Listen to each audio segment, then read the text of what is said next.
It is a persistent science fiction nightmare.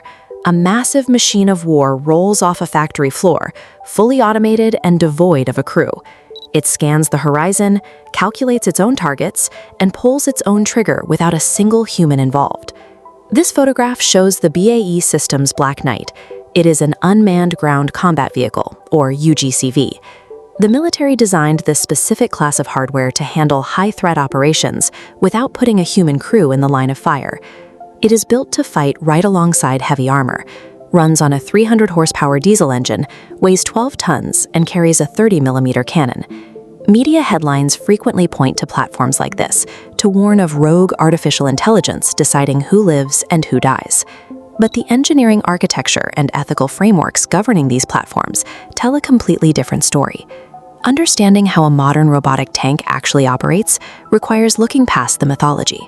The truth of mechanized warfare is strictly regulated by technical limits and human oversight.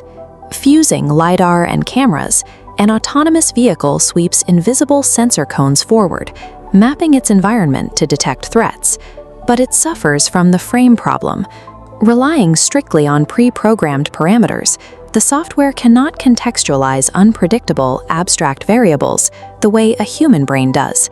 While an automated target recognition system functions reliably in a flat desert or the open ocean, it struggles in a dynamic, highly cluttered urban combat zone. Forced to interpret infinite novel situations in real time, the software frequently misclassifies objects or behaves erratically. This is an M2 Bradley infantry fighting vehicle. To compensate for its cognitive limitations, the Black Knight actively tracks potential threats, but then transmits that curated list to an operator sitting safely in an accompanying vehicle. Artificial intelligence currently lacks the capacity for situational reasoning. On a chaotic battlefield, these platforms perform as sophisticated sensor arrays, guided by human intent. The constraints go beyond software.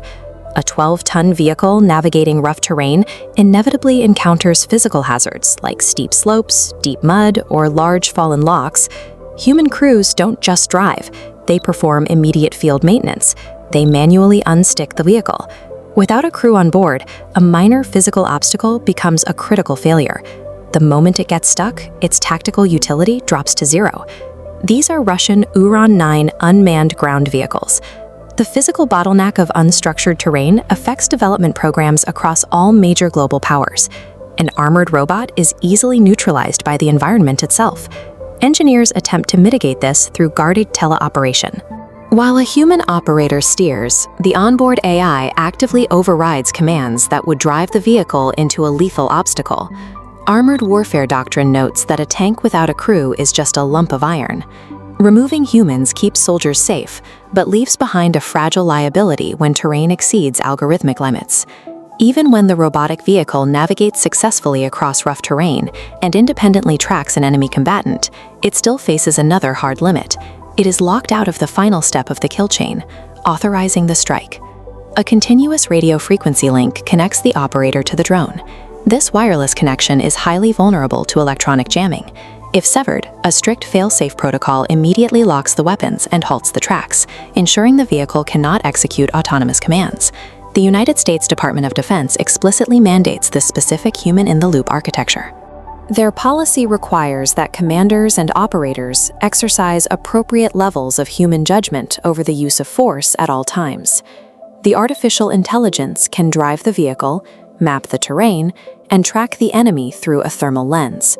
But the physical and doctrinal responsibility of pulling the trigger remains firmly tethered to human oversight. This is a report from the International Committee of the Red Cross. The development of new combat weapons is governed by international humanitarian law. These laws require combatants to adhere to the rules of distinction, proportionality, and precaution in attack. Distinguishing a combatant from a civilian in a chaotic environment requires qualitative moral judgment, a trait that binary code simply cannot compute.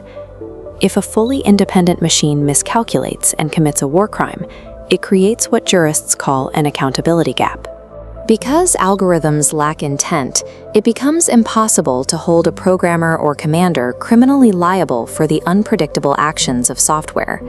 To prevent this gap, international experts assert that delegating lethal force to a machine violates the human right to dignity. The decision to take a human life must be made by someone capable of understanding the weight of that action. Unmanned tanks allow armored units to screen for hazards and absorb fire without risking a crew. As long as international law requires moral judgment, a human remains responsible for every shot fired.